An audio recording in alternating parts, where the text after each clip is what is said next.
सब लोग से राधे राधे। आप लोग कैसे हैं? आशा करते हैं आप लोग स्वस्थ होंगे, मस्त होंगे, अपने अच्छे अच्छे कामों में व्यस्त होंगे। तो मैं हूँ आपकी रंजना और स्वागत करती हूँ अपने वैष्णवी देसी सामने में। तो आज हम वीडियो इस टॉपिक पे लेके आए हैं कि देखिए, कौन महीने में शादी करने से हमेशा बेटियां रोती हैं, जिंदगी भर वो रोती हैं और कभी उनका जीवन अच्छा नहीं होता, चाहे बेटी हो या बेटा हो। अगर गलत महीने में उनका विवाह हो जाता है तो वो अच्छे से घर में रह नहीं पाती और अच्छे से उनका जीवन नहीं रहता, खुशियों से उनका भरा नहीं रहता, हमेशा जीवन में रोना ही पड़ता है। तो उस इसी टॉपिक पे वीडियो लेके आए हैं। तो अगर मेरी वीडियो अच्छी लगी आपको तो मेरी वीडियो को आप लोग लाइक करिएगा, शेयर करिएगा, कमेंट करिएगा, कमेंट में राधे राधे लिखिएगा। तो चलते हैं। तो देखिए, कौन से महीने में हमको चाहे अपना बेटा हो या बेटी हो विवाह नहीं करना चाहिए।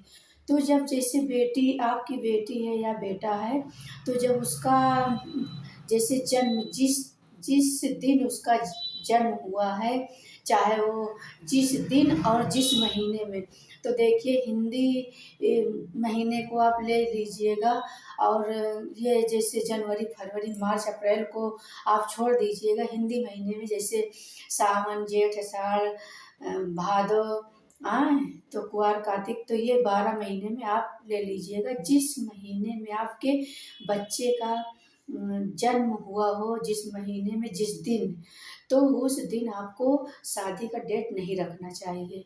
उस दिन कभी भी शादी का डेट नहीं रखना चाहिए। इससे बच्चे हमेशा हमेशा उनका जीवन खुशी में नहीं रहता, हमेशा रोना ही पड़ता है। तो इसलिए जिस दिन आपका बेटा हो या बेटी हो, जिस दिन उसका जन्म हुआ हो, तो उस दिन आपको कभी भी उस दिन डेट नहीं रखना चाहिए। जैसे पहले तो सावन में शादी नहीं करनी चाहिए, सावन में कभी भी शादी नहीं करनी चाहिए।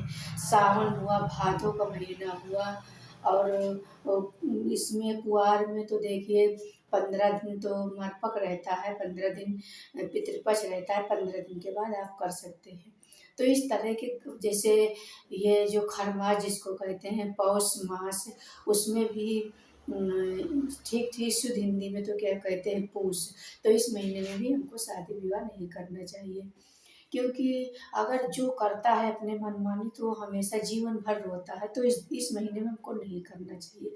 अब बात करते हैं कि हमको जब चाहे अपना बेटा हो या बेटी हो, और जिस दिन जैसे आपका ज्येष्ठ बेटा है और या बेटी है, तो सबसे कहते हैं जैसे सबसे जो बड़ा बेटी होती है उसको ज्येष्ठ माना जाता है, और जो सबसे बड़ा बेटा होता है उसको भी ज्येष्ठ माना जाता है। तो इसलिए सबसे बड़ा बेटा हो या बेटी हो तो वो जेठ के महीने में उसको कभी भी विवाह नहीं करना चाहिए। डेट पहले से आप लोग फिक्स कर लीजिए कि हमको अगर हमारा बड़ा लड़का है तो हमको जेठ महीने में विवाह का दिन तारीख नहीं रखना चाहिए। पहले तो जिस महीने में आपका बेटे का जन्म हुआ हो, बेटी का जन्म हुआ हो, तो उस महीने में आप न रखें। और अगर रखते हैं तो अगर बड़ा है तो जेठ में तो बिल्कुल शादी नहीं करनी चाहिए। चाहे आपका अगर हो सकता है, अगर ज़्यादा आपको ज़्यादा मान लो ज़रूरी ही है, डेट पहले से फिक्स हो गई है, तो दोनों में लड़की पक्ष लड़का पक्ष, तो दोनों में एक को बड़ा नहीं होना चाहिए। एक चाहे बेटी हो चाहे बेटा हो, तो उसको एक को बड़ा नहीं होना चाहिए। एक छोटा रहे एक बड़ा रहे तब चल जाता। अगर दोनों बड़े हैं, दोनों ज्येष्ठ हैं, तो नहीं हो सकता। इसमें हमेशा बेटी जीवन भर, बेटी हो या बेटा हो, जीवन भर रोते हैं। और हमने देखा भी है इसको, रियल में देखा भी है। तो इसलिए आपको करना नहीं चाहिए, क्योंकि देखिए अगर आपकी कुंडली में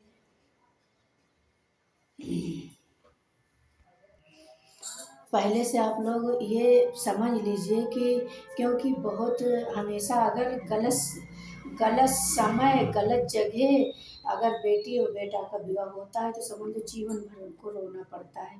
चाहे जितना पैसा कमा ले, चाहे उनके घर में जितना भी व्यवस्था हो जाए, लेकिन जब सुकून नहीं है तो फिर कुछ नहीं है।